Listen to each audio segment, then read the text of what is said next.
Unilever reçoit Chico Chico, un jeune groupe de Lille qui, malgré le nom japonais, n'est constitué d'aucun ressortissant asiatique. Première question, pourquoi ce nom de Chico Chico et que signifie-t-il? Alors, c'est surtout une référence à la culture nippone.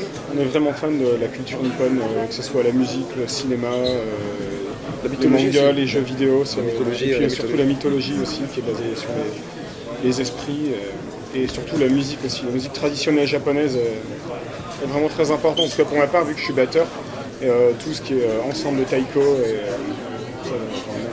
c'est vraiment plus une référence au Japon, parce qu'on est vraiment fan de la culture nippone. Donc le taiko, j'imagine tout ce qui est théâtre no. Ah oui. D'accord. Donc ça, c'est vraiment une passion qui est partagée par l'ensemble des personnes du groupe. Si, si. Nous sommes de la même génération, génération Dragon Ball Z et tout ça, donc c'est jeux vidéo, c'est sur notre rêve, c'est de partir là-bas. On regarde des images en voyant des salles d'arcade immenses et même qui côtoie ça, qui côtoie les temples à côté. C'est vraiment le côté. La différence qui est vraiment très intéressante chez eux. Ils peuvent rester très terre à terre et d'un seul coup partir dans des délires spirituels sur des dieux qui les protègent ou des esprits. Et en même temps, il n'y a pas parce que c'est ça, ils ont une société très terre à terre, mais en même temps, ils croient encore à plein d'êtres magiques. Très technocrates, mais en même temps, c'est tellement rituel. C'est à la fois rationnel et très rituel et très spirituel. Ils ont l'habitude de dire que l'Asie, c'est différent de l'Occident et très différent, mais le Japon, c'est le radicalement autre. C'est vraiment l'altérité totale de l'Occident. Donc comment des Lillois arrivent à conjuguer cette influence nippone très très forte avec la culture dans laquelle vous êtes enraciné, qui est la culture française? En même temps, avec la mondialisation, je pense que des fois on se sent plus proche d'un Américain que son voisin. Parce que quand on était parti en Californie, on arrivait comme si on avait tous les mêmes goûts, on connaissait les mêmes musiques, on mangeait les mêmes plats. Et je pense qu'au Japon, il y a peut-être une part de délire, d'imagination, mais je pense que grâce au manga, à la culture qui est très développée, nous on a pris leur culture et je pense que tout ce qu'ils créent, c'est un peu de leur vie. Donc quand on connaît leur culture, on connaît un peu leur façon de penser et de vivre. Après, c'est différent parce que c'est du pur fantasme en fait. Pour nous, au Japon, pour l'instant, c'est du pur fantasme. On n'est jamais allé là-bas, donc ça se trouve, on va détester, je sais pas, c'est du pur fantasme. Comme le syndrome de Paris pour les Japonais. C'est ça, ils trouvent ça magnifique, alors que Paris, c'est une ville affreuse, je trouve. Les gens sont exécrables, voilà, quoi. Et pour nous, c'est du fantasme aussi, le Japon, c'est ça. Ça se trouve, on va détester.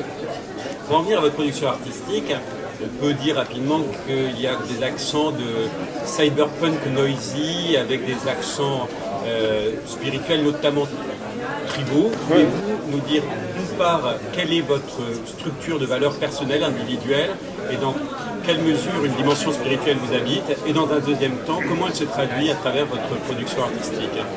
Moi, personnellement, je pense que la vibration est à la base de l'être humain, en fait. Donc il y a des théories sur la vibration des cordes, c'est-à-dire que c'est un élément qui est en dessous du quark, qui est encore infiniment plus petit. La théorie des cordes. La théorie des cordes, et en fait, c'est dire que chaque molécule est constituée d'une vibration qui lui est propre. Pour moi, c'est ça, l'être humain est constitué de vibration. Donc pourquoi un être humain serait aussi sensible que ça à la musique? Je suis déjà allé au cinéma, j'ai déjà pris des grosses claques quand j'ai vu certains films, mais jamais autant que quand j'ai été voir des concerts, quand j'ai écouté de la musique. Pourquoi l'être humain est aussi sensible à la musique que ça? Pour moi, c'est ça, il y a l'être humain est constitué de vibration. C'est-à-dire que plus que l'image, la vibration, c'est-à-dire la musique, c'est-à-dire le son, serait le plus proche de l'essence même de la vibration. Et donc, par conséquent, peut arriver le primitif. Plus... Les arts, c'est le plus primitif. Je pense qu'on s'est fait écouter, c'est dans le ventre de notre mère, c'est qu'on entend en premier. Pour moi, en disant c'est le battement du cœur qu'on entend en premier ou des choses comme ça. En même temps, c'est vraiment très spirituel parce que ça n'a pas de sens.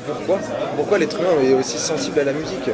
En plus, c'est quelque chose qui est totalement immatériel, on ne voit pas le son, on ne sait pas on sait ce que c'est, on sait l'expliquer physiquement, mais on ne sait pas expliquer pourquoi l'être humain est aussi sensible. Regardez, juste que dans la Renaissance, il n'y avait pas de droit d'auteur. Pourquoi? Parce que la musique appartenait à Dieu. Mozart n'a pas de droit d'auteur à part les descendants, mais Mozart à l'époque, il donnait tout gratuitement, parce que c'était pas lui qui composait, c'était Dieu. Et lui, c'était qu'un intermédiaire. C'est plutôt à partir du quattrocento italien que la transition se fait avec le début de la signature du japonais, qui ne se faisait pas avant. C'était pour Dieu, c'était Dieu. En fait, c'était lui qui impulsait, et les créateurs n'étaient qu'un canal en quelque sorte. Comment, jusqu'où résonnent ces modes Je vibratoires? dis que ça vient déjà, les vibrations ont commencé à partir du Big Bang, là, depuis qu'il y a eu ça. Tout a commencé à vibrer à partir de là. Il y a Les encore galaxies dans résonance. ouais, il y a encore en fait des effets du Big Bang, alors que c'était il y a 5 milliards d'années, quoi, et on a encore des vibrations. Ça commence de là, en tout cas.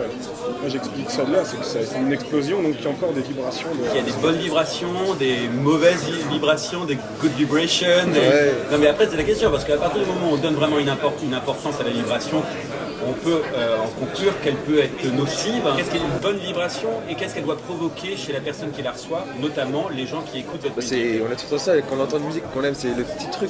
On peut pas indescriptible, on peut faire des pages dessus, c'est le truc qu'on ressent quand on entend la musique qu'on adore, c'est le petit truc à l'intérieur de soi, peut-être que là qui se chatouille, mais c'est ça la bonne musique. Donc le critère de la bonne vibration pour toi c'est le fait qu'elle soit reçue intimement, très Oui, voilà, fortement. elle peut être très En fait, personnelle. c'est aussi dépendant de l'instant en fait. C'est dépendant de l'instant, c'est-à-dire on peut aller voir, par exemple en musique, on peut aller voir un groupe qu'on n'aime pas forcément, mais si tu as passé une sale journée, ton boulot il t'a fait chier, tout le monde t'a fait chier, dans l'instant, bam, tu prends quelque chose, même si le groupe il est moyen ou alors il est super bon, c'est dans l'instant en fait. Une bonne vibration, ça se vit dans l'instant. Pour un petit peu ouvrir le sujet, à côté des vibrations, on sent quand même des modes ritueliques dans votre musique. Hein. Alors peut-être d'origine tribale, je ne sais pas d'où ça vient. Qu'est-ce que vous essayez de faire? Ça répond à quoi ce système rituelique? Je pense qu'au début c'est pour se défouler comme très primitif. Peut-être qu'on a voulu revenir, ce serait un peu dur de dire ça, mais aux racines de la musique, en seulement rythmiquement, puis en mélangeant tout, parce qu'on est une part de tout. L'être humain est une part de tout, notre musique, on a voulu peut-être refléter ce qu'on était forcément, nous étions à l'intérieur, on voulait le mettre à l'extérieur. C'est quelque chose de désordonné, l'être humain, c'est quelque chose de pas très stoïque, c'est assez dur de parler de ça. Ouais, mais c'est pourtant un point hyper intéressant. C'est très intéressant, Ouais, oui, c'est c'est intéressant. Mais ça, c'est se rechercher, quoi. C'est la thérapie par la musique, ou la thérapie par le défoulement, la thérapie par l'introspection, le personnel qui passe par le biais de la musique. Quoi comme sensation, comme état d'être? Le même esprit, faire plus qu'un. Enfin, le moment où on dit on oublie limite notre corps et on s'évapore pendant quelques instants. Nous, notre salle de répète, c'est une cloison. Tous les problèmes de l'humain basique, de l'humain sociétal restent en dehors de là. Et nous sommes plus que 4 espèces, 4 individus. Nous sommes créant quelque chose d'unique. Et on se mélange, on se confronte nos âmes, nos réflexions sur la musique, sur le temps. On les confronte pour donner quelque chose d'unique. Quel regard portez-vous sur le contemporain? Alors là, moi, c'est catastrophique.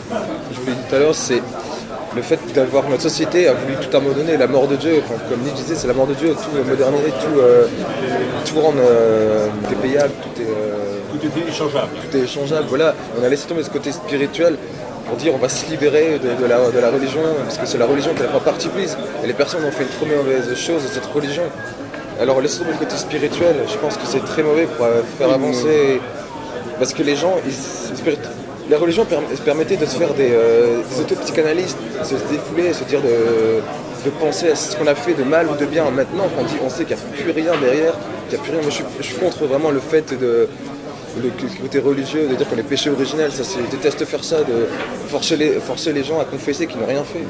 Mais c'est vraiment se poser la question sur je suis un humain dans une société actuelle et qu'est-ce que je peux. On mélange trop spirituel et religieux, c'est vraiment. Ouais. On peut s'appeler quelque chose qui perturbe parce que quand on va dire qu'il y a des esprits, on nous prend pour un cinglé. C'est pas forcément des fantômes avec des chaînes qui se balancent, qui se promènent dans les maisons, c'est autre chose. Dans l'idéal, qu'est-ce que vous souhaiteriez qu'elle devienne, votre musique? Qu'elle devienne un courant, une expérience de partage? Un conflit de pensée, t'aimes ou t'aimes pas. Peut-être, ce serait vraiment le bonheur pour moi, comme ce que la musique m'a apporté quand j'étais plus jeune, quand j'étais ado, j'écoutais dans ma chambre et ça m'a apporté un tel bonheur que j'espère apporter ça. Ce serait mon plus grand bonheur dans ma vie.